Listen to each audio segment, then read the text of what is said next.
आंबा आणि काजू संदर्भात बारामतीच्या ज्या AI इन्स्टिट्यूट आहे, संशोधन केंद्र आहे, त्याच्यामधून आम्ही आंबा आणि काजूला अजून त्याचा एकंदरीत उत्पादन वाढवण्यासाठी AI ची मदत कशी घेऊ शकतो, AI च्या माध्यमातून मार्गदर्शन कसं करू शकतो, या वर्षी जे काही संकट आमच्यावर आलं ते निसर्गावर कोणाचं नियंत्रण नाही, पण भविष्यामध्ये अशा काही असंख्य देश आणि जिल्हा आणि लोकांनी ह्याच्यावर पण मात करून उत्पादन वाढवलेलं आहे।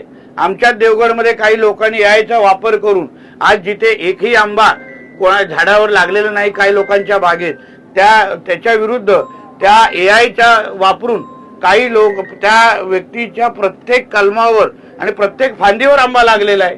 आणि म्हणून उत्तरं आहेत आणि उत्तरं शोधण्यासाठी आणि उत्तरं शोधण्याच्या मदत करण्यासाठी शासन म्हणून आम्ही जेवढी मदत करू शकतो, आता ह्यासाठी लागणारा जेवढा निधी आहे तो मी जिल्हा नियोजनातून देणार आहे। जवळपास 2.5 कोटीचा निधी मी जिल्हा नियोजनातून खर्च करून संशोधन करून आमच्या आंबा काजू बागायतदारांवर आलेलं संकट हे भविष्यामध्ये परत कधी येता कामा नये, परत कधी त्यांनी शासनाकडे हात पसरू नये, शासन कोणाचेही असो हात पसरू नये, कधी या औषध कंपन्यांच्या जास्त आहारी जाऊ नये, या दृष्टिकोनातून आम्ही काल आमची बैठक झालेली आहे। पुढच्या आठवड्यापासून आम्ही त्याच्यावर अंमलबजावणी सुरू करणार। सकारात्मक प्रतिसाद आहे।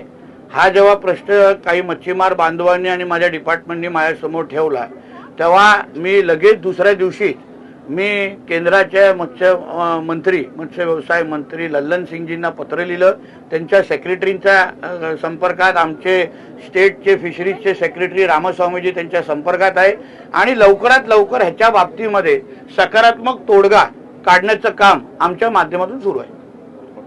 आपल्या परिसरातील बातम्या आमच्यापर्यंत पोहोचवण्यासाठी स्क्रीनवर दिलेल्या क्रमांकावर संपर्क साधू शकता। दूरध्वनी क्रमांक 8652414343।